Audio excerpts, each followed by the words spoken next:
Hello दोस्तों, good morning. कैसे हो आप? आशा करती हूँ कि आप सब ठीक होंगे। तो आपके लिए एक गुड न्यूज़ है, बहुत ही बड़ी गुड न्यूज़ है। वो क्या गुड न्यूज़ है, इस वीडियो में मैं आपको बताने वाली हूँ।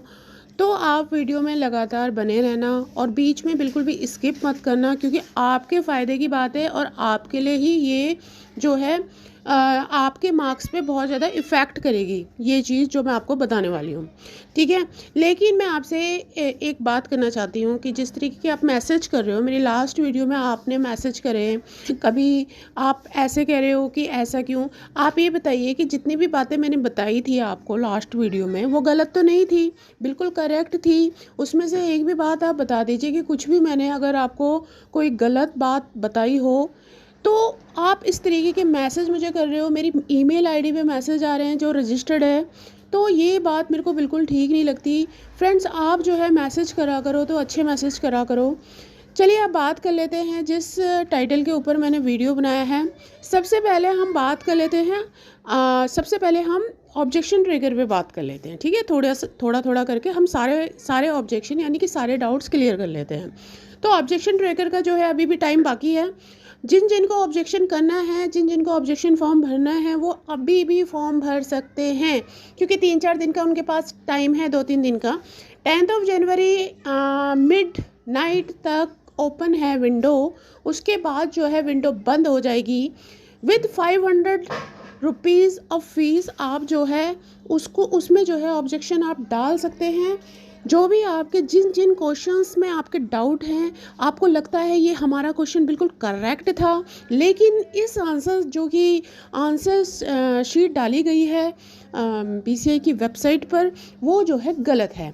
तो अगर आप 100% राइट हो तो उसके लिए ऑब्जेक्शन के लिए आप डाल सकते हो, अभी तक आपके लिए वेलकम है। लेकिन 10 जनवरी के बाद ये जो है विंडो क्लोज हो जाएगी और आप ऑब्जेक्शन नहीं कर पाएंगे। ठीक है, तो उसमें फॉर्म को भरने का एक तरीका है, उन्होंने एग्जाम्पल भी दे रखा है, नहीं तो वो भी रिजेक्ट हो जाएगा। तो आपको क्या करना है, अपने डेबिट कार्ड से, क्रेडिट कार्ड से या किसी नेट बैंकिंग से, किसी भी ऑनलाइन मोड से, जीपे से आप जो है 500 रुपीज़ अपने डिडक्ट करवा सकते हो। बट यहाँ पे एक इम्पॉर्टेंट बात निकल के ये आ रही है कि भाई वो नॉन रिफंडेबल है। ठीक है, वो आपको वापस नहीं मिलेंगे। किस कंडीशन में वापस नहीं मिलेंगे? अगर आपने एम ही कोई भी क्वेश्चन आपने जोड़ जाड़ के उसमें बना दिए कि इस क्वेश्चन का ये है, इस क्वेश्चन का ये है, और वो गलत नहीं हुए और वो आंसर सीट के मुताबिक सही निकले, तो वो 500 रुपीज़ आपके एक तरीके से जब्त कर लिए जाएंगे। 500 रुपये आपको जो है वापस नहीं मिलेंगे। तो सोच समझ के आप 500 रुपये, किसी के लिए बड़ी चीज़ है, किसी के लिए छोटी चीज़ है, जिनके लिए आप देखिए करेक्ट होना चाहिए, इसीलिए आप जो है अपनी फ़ीस जो है अपनी इस तरीके से सबमिट करेंगे। ऑब्जेक्शन ट्रैकर का टाइम बता दिया, ड्यूरेशन बता दिया, फ़ीस बता दी। इसके अलावा अब आ जाते हैं हम गुड न्यूज़ पे। गुड न्यूज़ क्या है? ठीक है, गुड न्यूज़ ये है कि आपकी जो है फाइनल आंसर की आएगी। ठीक है, बहुत स्टूडेंट्स का, कैंडिडेट्स का कहना ये था कि फाइनल आंसर की आएगी कि नहीं आएगी, आएगी कि नहीं आएगी, क्या इसके बाद भी कोई आंसर शीट आएगी? हाँ भाई आएगी। अब इसका बताती हूँ आपके मार्क्स पे क्या इम्प्लीकेशन पड़ने वाला है, क्या प्रभाव पड़ने वाला है। भाई देखिए, 10 जनवरी तक जो ये विंडो खुली है, लास्ट वीडियो में भी मैंने आपको बताया था। इसके बाद क्या होगा कि एक फाइनल आंसर की तैयार की जाएगी आपके ऑब्जेक्शन के बिहाफ पे। ठीक है, जो आप ऑब्जेक्शन डाल रहे हैं उनमें से ऑफ कोर्स कुछ तो राइट होंगे, कुछ के रॉन्ग होंगे, तो कुछ के राइट होंगे, क्योंकि आपको पता है कितनी भाषाओं में ये जो है पेपर लिया जाता है, हर स्टेट से लिया जाता है। ठीक है, ऑल ओवर इंडिया में। तो आप जो है कुछों के राइट होंगे, तो फाइनल आंसर की उसके बाद डाली जाएगी। उसके बाद आप जो है मैच कर सकते हैं कौन सा आंसर गलत है, कौन सा आंसर राइट है, ABCD जो भी फॉर्मेट है, जो भी सेट है।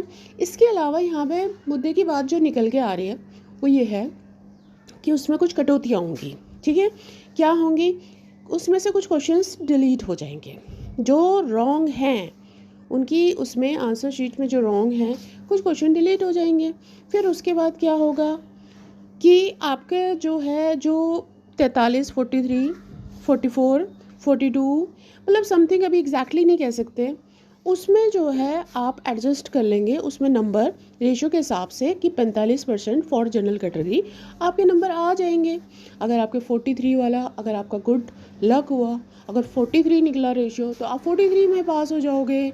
अगर आप 42 में फंसे पड़े हो, 42 हुआ तो आप 42 में पास हो जाओगे। इवन आप 39 में पास हो जाओगे। वो तो जितनी कटौती होगी, जितना उसका कट ऑफ निकलेगा, उस हिसाब से आप जो है पास हो जाओगे। आई होप कि आप पास हो जाओ, ठीक है, ऐसा कुछ हो जाए, ठीक है। लेकिन अभी तक कुछ भी फ्रेंड्स, अभी तक तो देखिए ऑफिशियल तो कुछ अनाउंसमेंट हुआ नहीं है।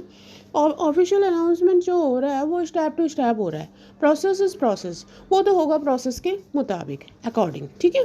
वो ऐसे नहीं है कि पहले आपका रिजल्ट डाल दिया जाएगा। चलिए अब बात कर लेते हैं रिजल्ट के बारे में। आप इतनी जल्दबाजी मचा रहे हो, इतनी जल्दबाजी मचा रहे हो, रिजल्ट रिजल्ट रिजल्ट। आप ये बताइए अभी रिजल्ट आने में थोड़ा सा समय है। रिज़ल्ट इतनी जल्दी नहीं डाला जाएगा। रिज़ल्ट आपका एग्जैक्टली डेट, मैं कोई BCI में आई एम नॉट वर्किंग, मेरे को, मैं नहीं जानती और एनी यूट्यूबर नहीं जानता। कोई भी यूट्यूबर अगर ये दावा कर रहा है कि इस डेट को आ जाएगा आपका रिज़ल्ट, तो गलत है। वो नहीं ऐसा कुछ नहीं है। क्योंकि जब तक BCI की वेबसाइट पर ही डेट मेंशन नहीं है तो कोई आपको क्या बताएगा कि इस डेट को आपका रिज़ल्ट आ जाएगा।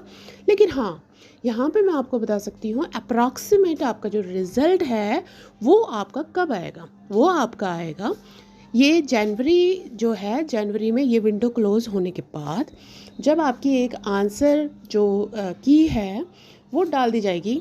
जो ये आपकी उत्तरों की कुंजी है, चाबी है, ये जब फाइनल डाल दी जाएगी हैं, तो उसके बाद जो है आपका रिज़ल्ट आएगा। और क्योंकि स्टेप टू स्टेप चलना होता है, जैसे पहले 17 में हुआ था, 18 में हुआ था, 16 में हुआ था, ठीक है, उस तरीके से ही तो चलेगी ना गाड़ी। तो फिर आपका जो है रिज़ल्ट आएगा। तो आप अप्रॉक्सीमेट, मैं आपको टाइम बताती हूँ, 20 जनवरी, ठीक है, जनवरी के मंथ में आप एक्सपेक्ट कीजिए। आपका रिज़ल्ट किसी भी वक्त आ सकता है after 10 January, because of window is open till 10 January midnight. तो आप समझ गए मैं क्या कहना चाह रही हूँ। तो इसके बाद रिज़ल्ट आएगा। तो आप बार बार कह रहे हो रिज़ल्ट का डेट बताओ, रिज़ल्ट कब आएगा। तो रिज़ल्ट का डेट मैंने आपको अप्रॉक्सीमेट करके आपको बता दिया है, ठीक है। और कोई डाउट है, set code mismatch problem, mismatch का बताया था आपको। मिसमैच में कोई भी सरदर्दी लेने की ज़रूरत नहीं है। इनकेस अगर एक आधा, मतलब एक आधा नहीं, कईयों में अगर कुछ गड़बड़ हो जाती है और आप अपनी OMR शीट मंगाते हैं अपनी ईमेल आईडी पे, फिज़िकली नहीं आएगी, आपके रजिस्टर्ड ईमेल आईडी पे आएगी। अगर आप RTI डालते हैं, राइट ऑफ इन्फॉर्मेशन, तो उसमें जो है आप देखेंगे अगर आपने कोड नहीं डाला है, कुछ मिसमैच हो गया है, तो आप जाइए उनके हेडक्वार्टर में, जाइए उनका दिल्ली में, जाइए बाल भवन के पास, आप वहाँ पे अपना बात रखिए, इंक्वायरी में बात कीजिए अपनी आंसर शीट के कॉपी के साथ, ठीक है। और फिर देखिए अगर वाकई में कुछ गलत है तो वहाँ पे आपका निपटारा हो जाएगा, ठीक है। कुछ ऑनलाइन प्रोसेस भी है, उसके लिए भी विंडो ओपन हो सकती है, वहाँ से भी आप डाल सकते हैं। इसके अलावा कुछ नंबर्स दे रखे हैं BCI में, कोई डाउट हो, टाइमिंग पूछना हो, कितने बजे से कितने बजे तक खुला है, आप वहाँ पे फ़ोन करके पूछ सकते हैं, ठीक है। तो आपका बिज़ी जा सकता है नंबर, लेकिन आपका नंबर मिल जाएगा, क्योंकि हमने भी ट्राई किया है, मिल जाता है नंबर, ठीक है। पहले जब मैं एग्ज़ाम देती थी तो मैंने भी ट्राई किया था, तो मिल जाएगा, डोंट वरी। अगर आपका मिसमैच का प्रॉब्लम है, और जो ये इसमें नोटिफिकेशन डाला गया है BCI की वेबसाइट पर, इसमें साफ साफ तौर पे लिखा हुआ है कि कोई चिंता करने की बात नहीं है। वो उनकी सरदर्दी है चेक करना। वो बुकलेट के हिसाब से जो आपका जो आपने आंसर यानी OMR शीट पे जो क्वेश्चन पेपर का बुकलेट नंबर डाला होगा, उस हिसाब से वो देख लेंगे हमारी सीरीज़ कहाँ पे गड़बड़ हुई थी। उस हिसाब से उन्होंने कुछ अलग सा बना दिया होगा, उससे वो चेक कर लेंगे, उस सीट को मैन्युअली चेक कर लेंगे, या कंप्यूटराइज्ड कुछ फिट कर दिया होगा, चेक कर लेंगे। वो उनकी सरदर्दी है, वो आपकी सरदर्दी नहीं है, ठीक है। तो फ्रेंड्स, आई होप आपको वीडियो अच्छा लगा हो। आप अच्छे मैसेज कीजिए, गंदे मैसेज मत कीजिए प्लीज़, ठीक है। और मैं आशा करती हूँ कि आपका रिज़ल्ट, अभी भी होप है आपका रिज़ल्ट अच्छा है और आपको जल्दी से जल्दी परमानेंट वाली COP मिल जाए, ठीक है। उसके बाद आप परमानेंट वाले जो है अपनी प्रैक्टिस करें और आपको जो है केसेस मिले बहुत सारे, ठीक है, और आपकी अर्निंग जल्द से जल्द शुरू हो जाए। So thank you so much, let's meet in next video, bye.